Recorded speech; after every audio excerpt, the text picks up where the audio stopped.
Terahertz? Yes. Anybody not using? Okay. So the format of this lecture is slightly different from the past. I've revamped the whole thing. I felt there were some inadequacies with the previous format. So this is a new series. And I will repeat what I've said, but with new additions. So I'll talk about the science behind the health benefits. The right click. Yeah. Okay, so a question that a lot of people who use Terahertz do not know how to answer is when they ask, what is terahertz? And the way people talk about terahertz is as if it's some kind of magic that comes out of the blue. Huh? Right? You heard it, right?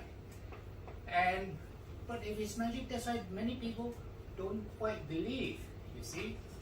So what is terahertz? It's a radiation, a kind of rays that lies between the microwave and the infrared regions. So it's terahertz because it's 10 to the power of 12. 10 to the power of 12 is what? Trillion, right? US spent how many trillion in Afghanistan and all that, you know, right? I don't have to tell you, okay? So what is it used for?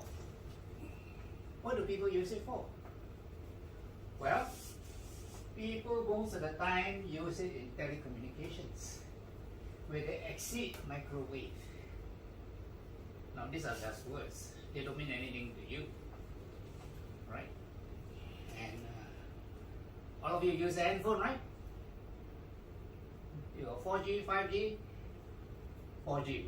Most people use 4G, right? Still, 4G is longer than microwave.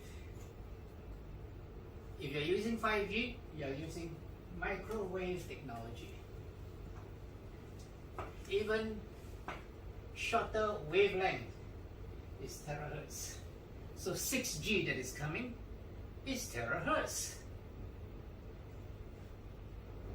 That's where it is originally used.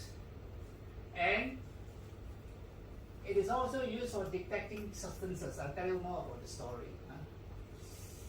It can detect almost anything, and it can also identify, because every molecule has a signature on terahertz. So it can actually make out. It's better than X-ray in this regard. So that is what is terahertz, right? And that's where it is. It's between microwave and infrared. Your 4G is out here, and in the US they say they have 4G but not, they have 5G but not actually 5G. You heard of that, right? This is the 4G of the US. This is the 4G other people use. There are 3 bands of 5G. Sorry. So this is the US one, which is not very good. The real 5G is here.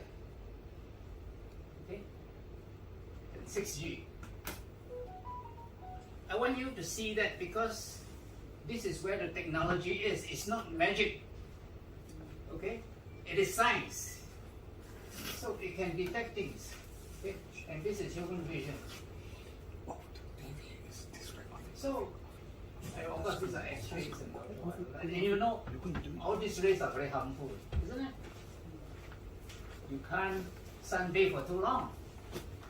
Sunlight, by the way, includes ultraviolet. It also includes the infrared waves. So you get terahertz from sunlight as well. You must know that. That's why sunlight makes us feel good. That's why sunlight is healthy. The sick person, go out in the sun. Right? By the time when I was a child, I was a bit sickly. So I was told, sit with your back facing the sun and let the sun shine on you. That's where you get all the terahertz.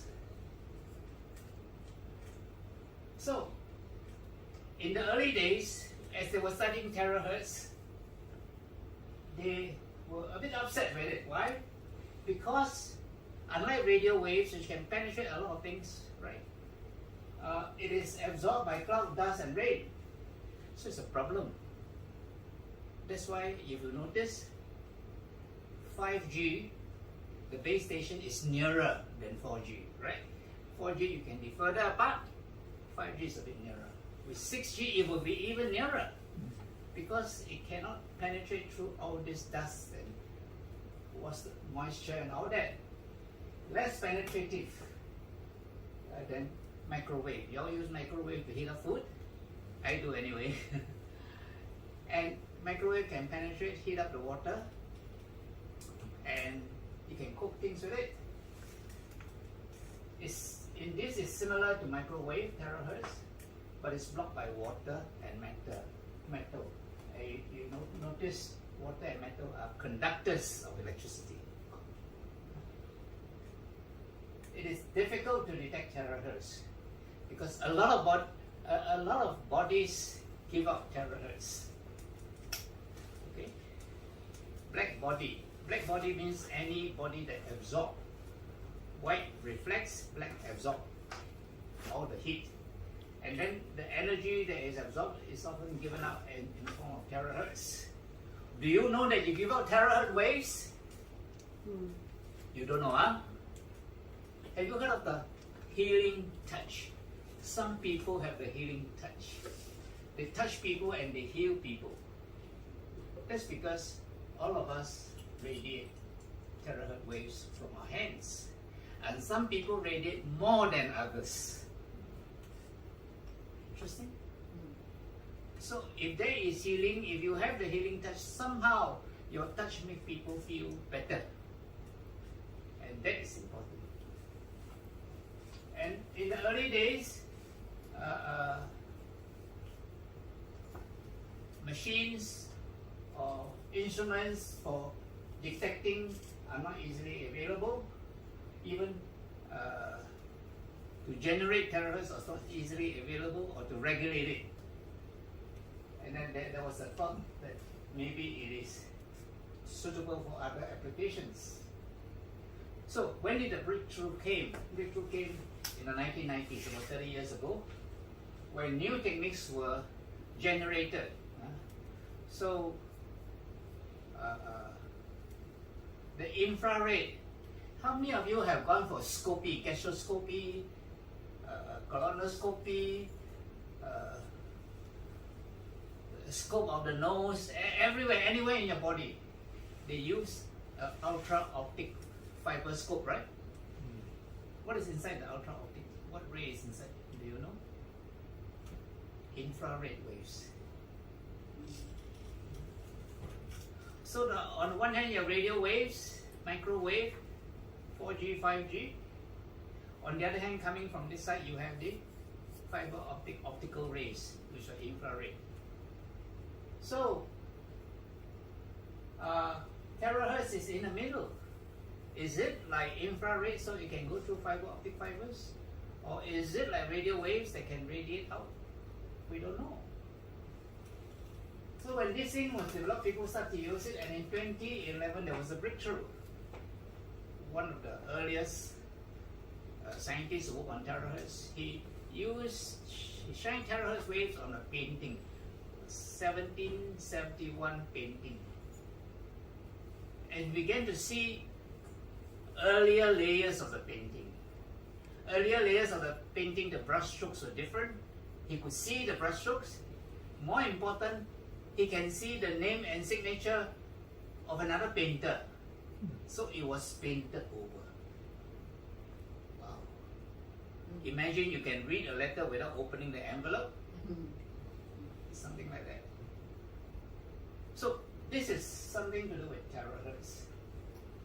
So this terahertz gap between the infrared fiber optic type of rays and the 4G, 5G microwave, this is the terahertz gap that people talk about. Because we cannot study it, we cannot access it, because it's so unique. It's neither here nor there. So this is the terahertz gaps. Mega, giga, this is trillion, this is billion, this is million. Yeah? And of course there's some more following that we don't have to know. Yeah. So what are the applications of terahertz? As we said earlier, from the very beginning, it was in telecommunications. And from the very beginning, we can see, so it's used in imaging, especially in security. And on YouTube, there's a video that showed ordinary imaging, x-rays and scans couldn't detect some weapons hidden by the person. But terahertz, without asking him to undress, could detect it. That's what is amazing. So that's a gold standard now. So it's used in the first two. Now it is extended to agriculture. Agriculture, as you know, China used this extensively. When you have too big a farm, you can't see everywhere, right? And this allows you to see drought monitoring, pesticide control, seed and soil monitoring. So if they can monitor farms, what about health? How about human beings? Well, the first thing we discovered is non-ionizing, unlike ultraviolet.